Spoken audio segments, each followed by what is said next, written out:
সামনে নির্বাচনে আমি ভোট দিতে যাই, আমি বুঝতে পারবো যে পুলিশের ভূমিকাটা কেমন। ভোটটা আমাদের কাছ থেকে জোর করে নিছে। পুলিশ যদি এবার যদি নিরপেক্ষ থাকে আমরা ভোটটা সুস্থভাবে দিতে পারবো। আসছে আগামী জাতীয় সংসদ নির্বাচনে আইন শৃঙ্খলা বাহিনীর কেমন ভূমিকা দেখতে চাচ্ছেন সাধারণ মানুষজন, এ নিয়ে আপনাদেরকে জানাবো কালের কণ্ঠের বিশেষ আয়োজন জনতার কণ্ঠ। আপনিও জানাতে পারেন আপনার স্বাধীন ও নিরপেক্ষ মতামত। সিরাজগঞ্জ থেকে সঙ্গে আছি আমি রাব্বি হাসান হৃদয়।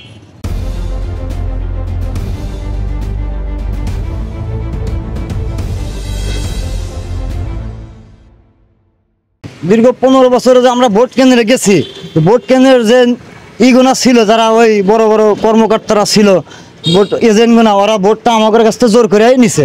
তারপর পুলিশের কাছে আমরা গেলে কোনো পুলিশ আমাদের কথা শুনে নাই।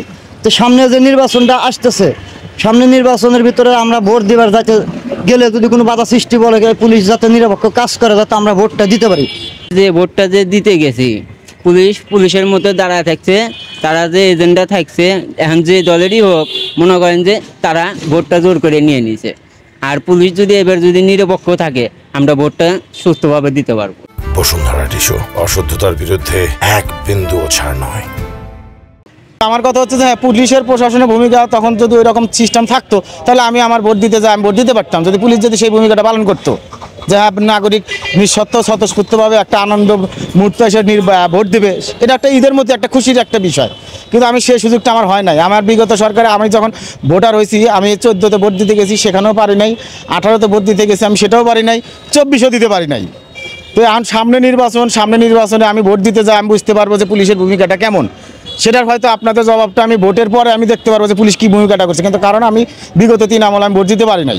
আমরা যেন স্বতঃস্ফূর্তভাবে ভোট কেন্দ্র দিতে পারি, আমাদের নিজের যে ভোট, আমাদের যে একটা রাষ্ট্র গঠনের সময় যে আমরা যে সহযোগিতা করবো, সেটা তো আমরা ভোটের মাধ্যমে যে সহযোগিতা করি, সেই ভোটটা যেন আমরা দিতে পারি। সেটা যে কোনো প্রার্থী হোক, আমি যে কোনো দলকে আমি ভোট দিতে পারি, আমার একটা নাগরিক অধিকার। কিন্তু আমি যেন সেই ভোটটা আমি নিজে ব্যক্তি যেন ভোট কেন্দ্রে দিতে পারি, বিগত সময়ের মতো যেন আমি বলতে না পারি যে না আমার ভোট। আর আমি চাই সকল দল অংশগ্রহণ করুক, আমরা নিজের একটা নিয়ে সবাই যে আমরা ভোট কেন্দ্রে ভোট দিই, এবং সেখানে পুলিশ অবশ্যই নিরপেক্ষ একটা ভূমিকা পালন করবে, যে হ্যাঁ আপনার ভোট আমার, যেমন একটা প্রবাদ ছিল, আমার ভোট আমি দেবো, বুঝে শুনে দেখে দেবো, সেই সিস্টেমটাই যেন চালু থাকে।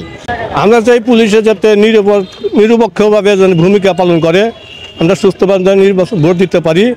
আগে তো মনে করেন যে পুলিশ তো মনে করেন যে টাকার সামনে নিয়ে ভোট দেওয়া হয়েছে, ফলস ভোট দেওয়া হয়েছে, যাতে সেটা না হয়, যাতে আমরা নিরপেক্ষভাবে ভোট দিতে পারি, সুন্দর নির্বাচন যাতে হয়, এইটাই আমরা চাই। ভোট কেন্দ্রে পুলিশরা সুস্থ সবলতাভাবে থাকবে, কোনো শৃঙ্খল বা কোনো কিছু থাকবে না। ভোটটা যাতে সুস্থ সবলতাভাবে হয়, দেশের জনগণের সুবিধা স্বার্থে যেটা হয় সেটা তাদের কাজ করতে হবে।